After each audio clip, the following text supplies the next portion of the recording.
गीता का यह संदेश जो हर दिन हम लोग आत्मसात कर रहे हैं, 7वें अध्याय का आज ये 25वां श्लोक, जहाँ से ये यात्रा और आगे बढ़ेगी। श्री कृष्ण संदेश देते हैं अर्जुन को, और अर्जुन के माध्यम से हम सभी मनुष्य मात्र को, नाहं प्रकाशः सर्वस्य योग माया समावृतः मूढ़ोऽयं नाभिजानाति लोको माम अजम् अव्ययम्। अपनी योग माया से आवृत होने के कारण मैं सबको प्रत्यक्ष नहीं होता, अर्थात सबके समक्ष प्रकट नहीं होता। ये भ्रमित लोग मुझे जन्म रहित अविनाशी रूप में नहीं जानते। भगवान श्री कृष्ण कह रहे हैं, ना हम प्रकाश, मैं प्रकाशित नहीं होता,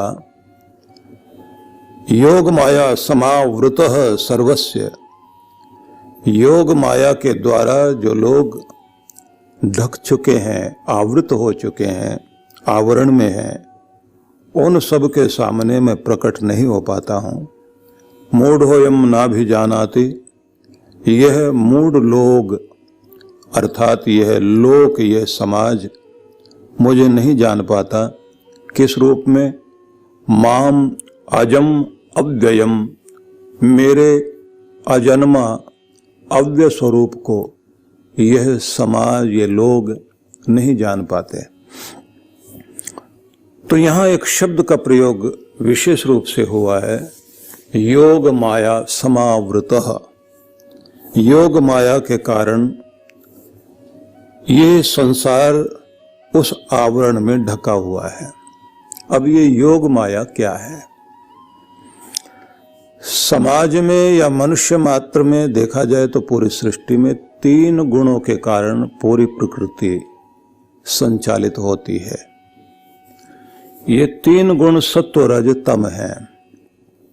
एक गुण वह है जो गतिशीलता देता है। गतिशीलता देने वाले गुण को माना जाता है रजस, और जिसमें जड़त्व है वह है तम, और जो दोनों को मिलाकर प्रकाशित भी करे और संतुलन भी बनाए उसको बोलते हैं सत्व। तीनों गुण जैसे ही मिलते हैं, इन तीनों के द्वारा इस संसार में एक चीज खड़ी होती है, एक शक्ति खड़ी होती है, जिसको बोलते हैं सृजन शक्ति। इस पूरी सृष्टि का सृजन करने के लिए जो अपना कार्य कर रही है, निर्माण करने के लिए, और वही स्थिर भी करती है, वही शक्ति लीन भी करती है। तो उसे आप माने कि उसके द्वारा सभी लोग संचालित हैं। अब सब लोगों के अंदर अलग अलग तरह का एक गुण विशेष होता है। कुछ लोग तामसिक स्वभाव के होते हैं, कुछ लोग बहुत राजसिक स्वभाव के होते हैं, कुछ सात्विक होते हैं। जो सात्विक स्वभाव वाले लोग होते हैं, शांत, सहज, सहनशील। गुस्सा उनको भी आएगा, लेकिन उनका गुस्सा ज्यादा देर टिकता नहीं। बुरा उनको भी लगता है, लेकिन जल्दी अपने आप को संभाल लेते हैं। जिन लोगों के अंदर राजसिक स्वभाव होता है, उन लोगों के अंदर जोश हर समय बना रहता है, गुस्सा, चीखना, चिल्लाना, सारी चीजें होंगी। गतिशील तो बहुत रहते हैं, लेकिन उनके अंदर संतुलन की कमी रहती है। जो तामसिकता से भरे हुए लोग होते हैं, उनके अंदर तामसिक चीजें ज्यादा अधिक होती हैं। अंधेरे को पसंद करना, नियमों के विपरीत चलना, और या तो सोए रहेंगे, और अगर जाग गए तो झगड़ा वगड़ा करेंगे, लोगों के साथ अलग तरह का व्यवहार करेंगे। उन्हें किसी नियम में बंधकर चलने में मजा नहीं आता। वो नियम तोड़ के बहुत खुश होते हैं। उनको कोई अगर व्यवस्थित होकर चलाता है तो उसकी मजाक उड़ाने के लिए खड़े हो जाएंगे। लेकिन जीवन के लिए ये तीनों चीजें, इनका कहीं ना कहीं समन्वय चाहिए। अगर समन्वय नहीं होगा तो तमस नहीं होगा तो नींद नहीं आएगी, और अगर आप रजस गुण से ही युक्त रहेंगे तो फिर आप विश्राम नहीं कर पाओगे। विश्राम भी जरूरी है, तो तमस भी चाहिए, लेकिन सबकी अपनी थोड़ी थोड़ी मात्रा चाहिए। जो सात्विकता का ज्यादा प्रभाव होता है वह व्यक्ति के अंदर शांति तो लाती है चीज, लेकिन रजस का प्रभाव होगा तभी संसार में व्यक्ति गतिशील रहेगा, कार्य करेगा। तीनों को मिलाने से व्यक्ति के ऊपर इस पूरी प्रकृति का अपना एक प्रभाव है। और जैसे भगवान श्री कृष्ण ने गीता में एक अलग तरह का शब्द भ्रामयन यंत्र रूढ़ानी माया, ये सारा संसार जो है माया से, माया मतलब वही योग माया, उस योग माया के कारण यह संसार जो है वो घूम रहा है, दौड़ रहा है, गतिशील हो रहा है और भ्रमित भी है। यंत्र रूढ़ानी माया, यंत्र पर आरूढ़ होकर के ये संसार जो है लगातार संसार में रहने वाले लोग सभी दौड़ भाग रहे हैं, गतिशील हो रहे हैं, घूम रहे हैं। और वो यंत्र कौन सा जिस पे ये आरूढ़ है, जो इनको घुमा रहा है?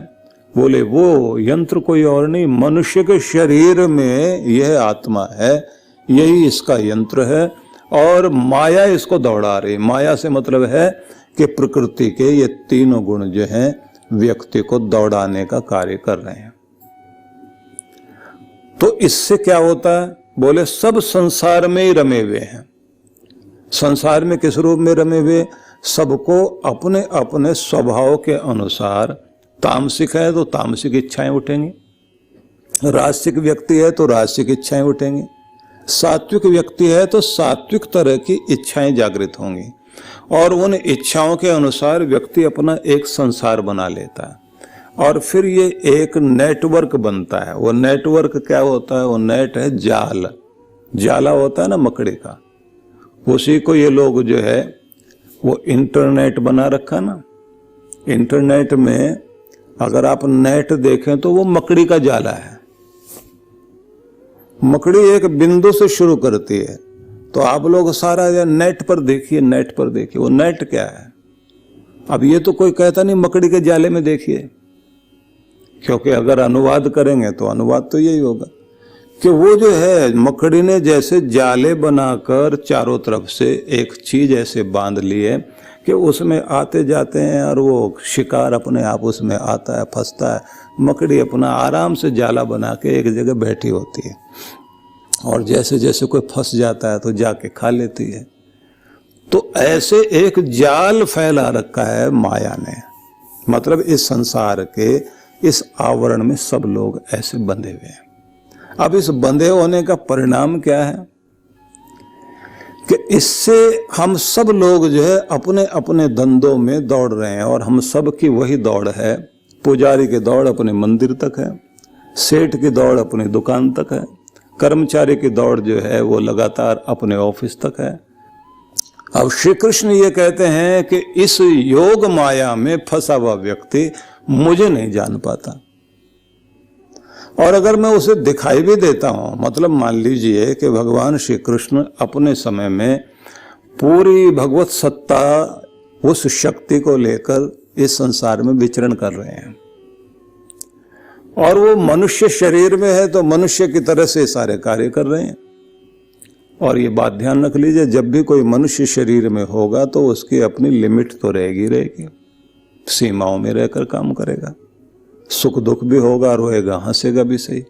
इसलिए ओखल के साथ में यशोदा माता कृष्ण भगवान को बांध कर रखती हैं कि यहां खड़े रहो, और वो भी ओखल को खींचते खींचते, ओखल होती है ना जिसमें जो है वो आप देखते हैं पुराने समय में धान वान कूटने से लेकर के अनाज को साफ करने के लिए, छिलके वगैरह साफ करने के लिए और खाद्य वस्तुओं को सही ढंग से तैयार करने के लिए प्रयोग होती थी। अब तो आपके पास में ओखल के रूप बदल गए हैं, सिर्फ बटन आप दबाते हैं, एक ही ओखली है आपके पास में, उसी को आप मिक्सी कहिए और उसमें मिक्सी हो जो मिक्स करें, उसी में आप सब उसी तरह के कुछ यंत्र आपने लगा रखे हैं। आजकल यशोदा माता बटन दबाती है और काम चलते हैं। तो आप जरा समझ सकते हैं कि वो कृष्ण जो हैं उनको बांधा हुआ है, वो भी बंधे हुए हैं और मिट्टी भी खा रहे हैं। मिट्टी खाकर आए हैं तो उसके बाद में माँ कहती है दिखा मुंह में क्या है। अब माँ तो माँ की तरह रहेगी। अब वो जब मुंह खोलते हैं तो मिट्टी दिखाते हैं, मिट्टी दिखाते हैं तो उसमें फिर जो है ये हमारे यहाँ की कथाएं चलती हैं। उन कथाओं में कहते हैं कि उनमें मिट्टी वाले मुंह में उनको पूरा संसार उन्होंने प्रकट कर दिया, विश्व दिखाई देने लगा। उसका सीधा मतलब ये होता है कि इस मिट्टी में ही सब कुछ है, इसी में से सारी चीजें प्रकट हो रही, इसी में आ रही हैं।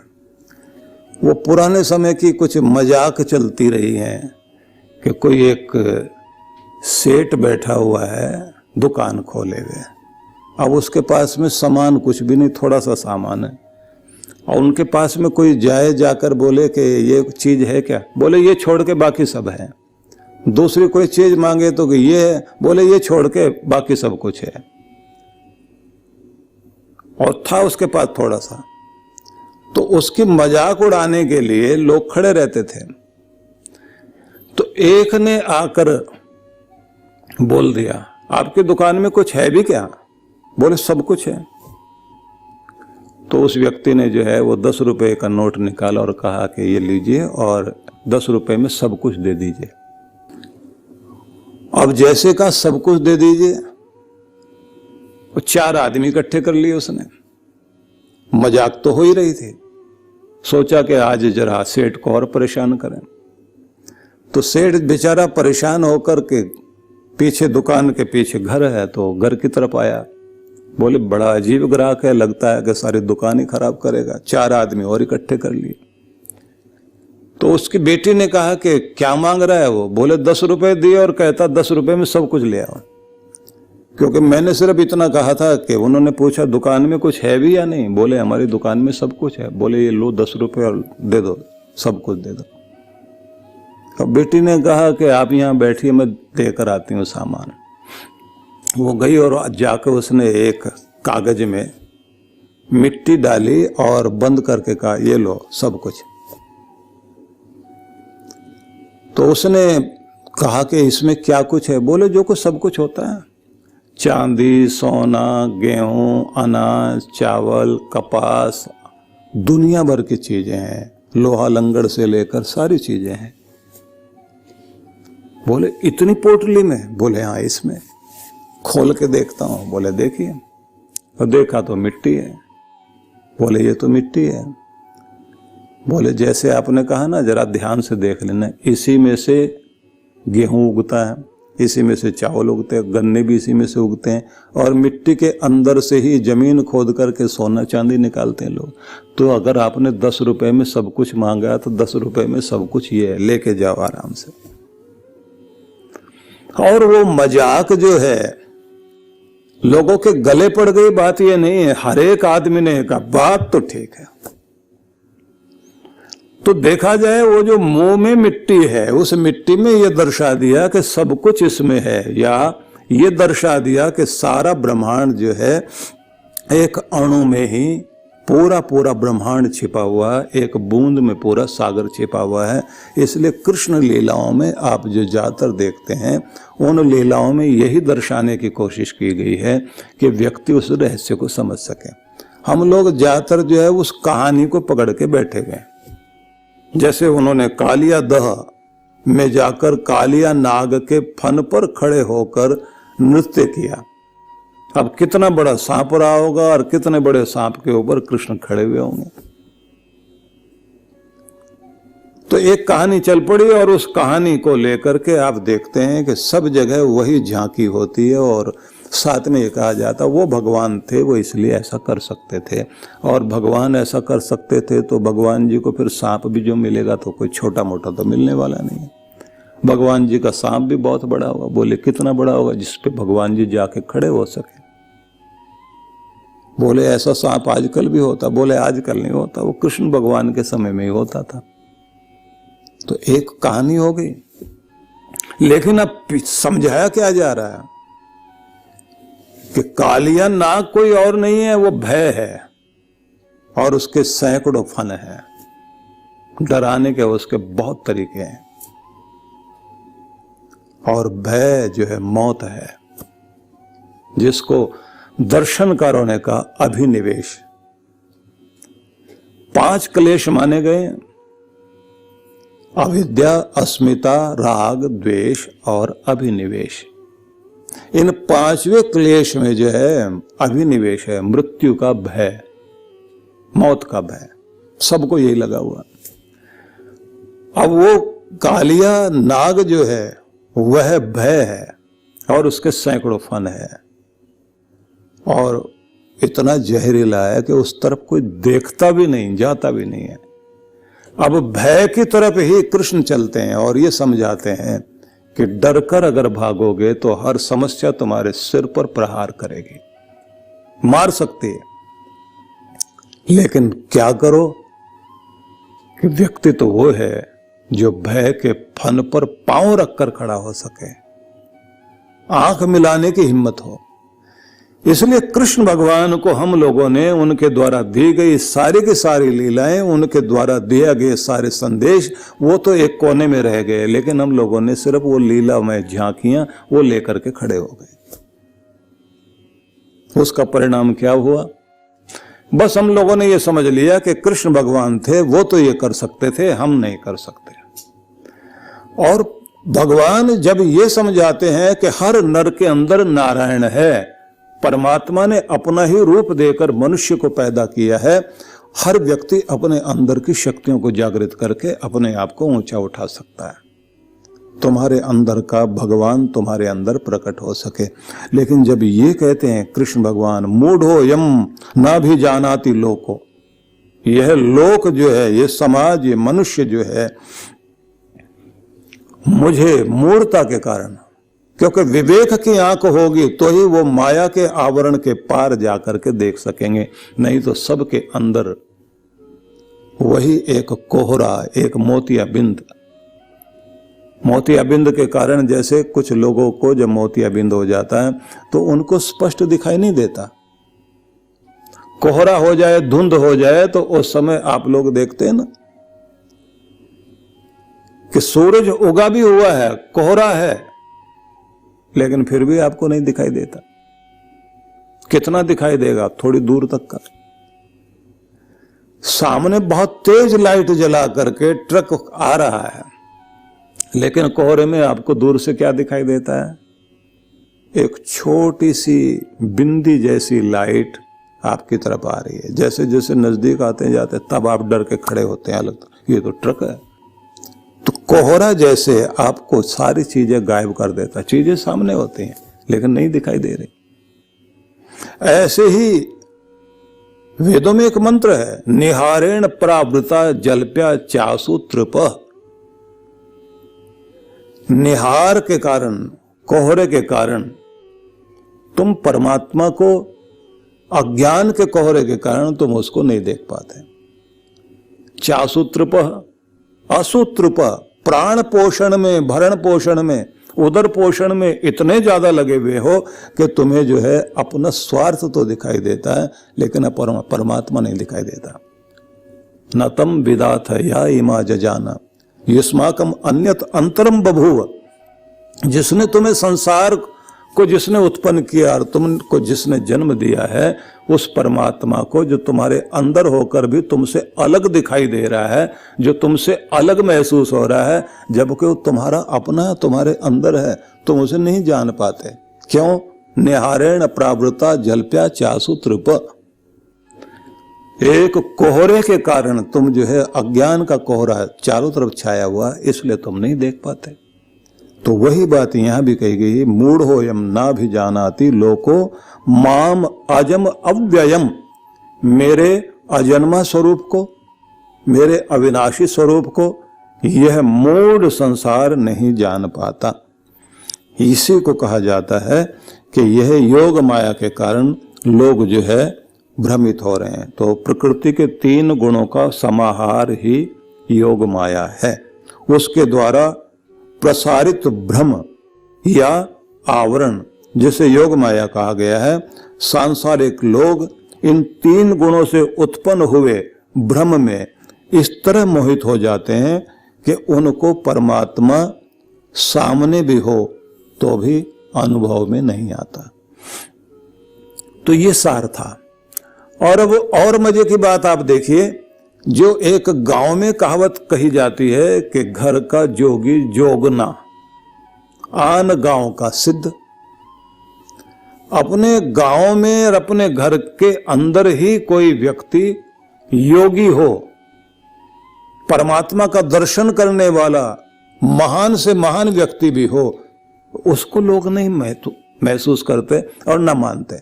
आन गांव का सिद्ध, दूसरे गांव का कोई मूर्ख भी बस थोड़ी चालाकी करता हो, बस वो सिद्ध पुरुष है। हम दूर वाले को महत्व दे रहे हैं और जो नजदीक है उसको महत्व नहीं दे रहे हैं। इसलिए बड़ी अजीब बात हुई है कि कोई भी कहीं भी उत्पन्न हुआ महान पुरुष, वो वहां प्रसिद्ध नहीं हुआ, वो दूसरी जगह जाकर के ही प्रसिद्ध हुआ। वहीं जाकर उन लोगों ने उसको समझा, देखा। नहीं तो वो लोग खड़े रहे, जब भी किसी ने कहा हमने इनके अंदर बड़ी विशेषता देखी, अरे साहब हमारे सामने तो पैदा हुआ, हमने तो इसको रात दिन देखा, ये तो साधारण व्यक्ति है, कौन जानेगा। समझ ही नहीं सकते, क्योंकि वहां गांव में या उस घर में या आसपास लोगों के कारण उनके साथ भी वही योग माया है।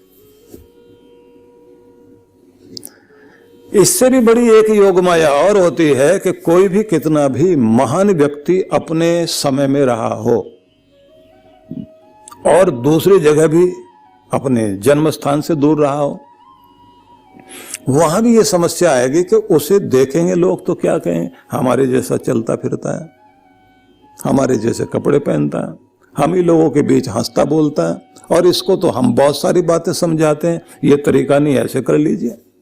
इसको तो हम लोग बहुत तरह के जो है सुझाव देते हैं, ये तो हमारे से परामर्श करता है, इसलिए ये कहां महान हो सकता है। तो नहीं समझेंगे। इसलिए पूरा संसार जो है वो अपने अपने आवरण में बंधा हुआ है। और उपनिषद में जब ये कहा कि प्रत्येक व्यक्ति के सामने संसार में सत्य इसी तरह से छिपा हुआ है जैसे किसी चमकीली चीज के नीचे कोई चीज छिपा दी गई हो, जो असलियत है वो नीचे है और आवरण बाहर है, और बाहर की चमक में ही हम फंस कर रह गए। हिरण्मयेन पात्रेण सत्यस्या पेतम मुखम। तो इसलिए सबसे पहली बात यही है कि भगवान से जब प्रार्थना की जाती है तो यही कहा जाता है, भगवान वो आवरण हटा सकने की शक्ति दो कि जिससे हम सत्य का दर्शन कर सकें। सत्य का दर्शन करने के लिए वो आवरण हटना बहुत आवश्यक है। बहुत बार लोग कहते हैं मेरी तो आंखों में पर्दा पड़ा हुआ था। बाहर की बात छोड़िए, पति पत्नी में चलता है, कौन सा आंखों में पर्दा डाल दिया था, हम तो समझ ही नहीं पाए, हमारे साथ तो ऐसा हो गया। बाहर भी लोग यही करते हैं, ऐसे ही बोलते हैं। पार्टनर जब आपस में झगड़ा करके अलग होते हैं तब भी यही कहते हैं, हमारी तो आंखों में धूल झोंकी गई थी। अब कौन सा उसने मुट्ठी भर के धूल, उसकी रेत उठा के उसकी आंखों में डाला था। अगर कोई एक कण भी डाल दे तो उसी समय मारपीट हो जाए। लेकिन ये आवरण ही है, हम बहकते हैं और सत्यता को नहीं समझते। लेकिन जब हम गुस्से में होते हैं तब भी क्या हम कोई सत्य बोल रहे होते हैं?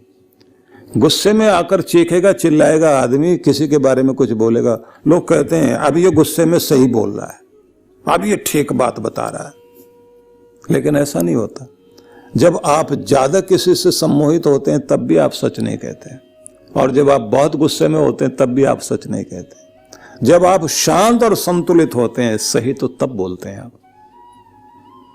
जब आपका मन भी शांत हो और निर्मल स्थिति में आप हो, ना बढ़ा चढ़ा के बोलेंगे ना किसी को घटा के बोलेंगे। तो इसलिए अधिकांश लोग जो है वो संसार में परमात्मा को न जानकर, परमात्मा की तरफ न चलकर वो संसार में उलझे रह जाते हैं। तो एक शब्द और समझने योग्य है, माम अजम अव्ययम।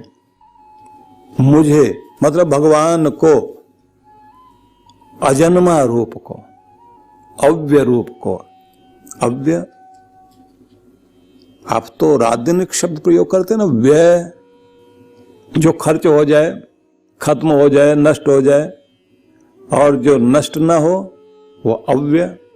व्यय, अव्यय, जो नष्ट ना हो, अविनाशी रूप के भगवान के अविनाशी रूप को, और अजन्मा, जो न जन्म लेता है, न मरता है, न मिटता है, पैदा भी नहीं होता, नष्ट भी नहीं होता, जो एक रूप में ही है, जो परमात्मा का परम रूप है, कि उसको लोग नहीं जानते।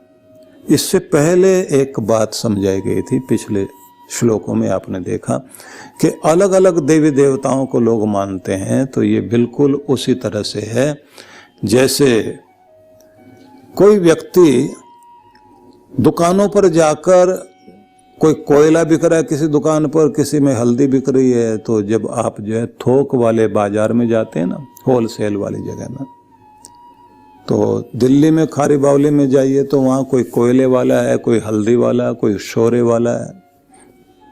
अब तो चीजें बदल गई हैं, पुराने टाइम में तो ऐसे ही बोलते थे। कोई कंबल बेच रहा है, कोई शॉल बेच रहा है, तो जिसको जो लेना है वो जाकर वहां से वही चीज उसी दुकान से वो मांगता है। तो अलग अलग चीजों को देने वाले भी देवी देवता, शक्तियां हैं, जो ब्रह्मांड में सर्वत्र सब शक्तियां विद्यमान हैं। आपको जो कुछ चाहिए होता है उसी की प्रार्थना करने लग जाते हैं। हमें लक्ष्मी चाहिए, लक्ष्मी माता आप लक्ष्मी दीजिए। ज्ञान की देवी हमें जो है आप ज्ञान दीजिए। शक्ति की देवी हमें शक्ति दीजिए। वरुण देव हमारे बारिश कर दीजिए। इंद्र देव जो है आप हमारे ऊपर वज्रपात मत कीजिए, हमारा जो है सब नियम ठीक रहे और हमें ऐश्वर्य की प्राप्ति हो जाए। तो ये अलग अलग देवी देवताओं को हम लोग जो प्रार्थना कर रहे हैं।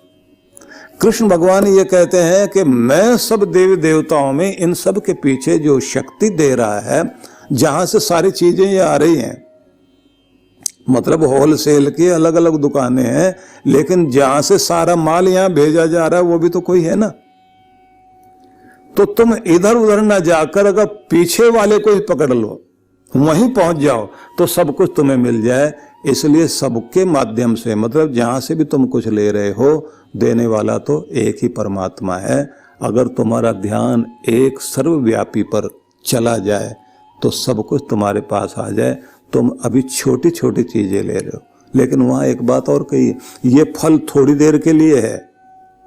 थोड़ी देर के लिए जल ले लिया, थोड़ी देर के लिए बुद्धि ले ली, थोड़ी देर के लिए धन ले लिया, ये सब थोड़ी देर के लिए है। लेकिन जो सदा के लिए दुख मिट सके और शांति आ सके, वो स्वरूप तो मेरा ही है, मतलब भगवान का ही है, परमात्मा का ही है। इसलिए सीधे वहां आओ।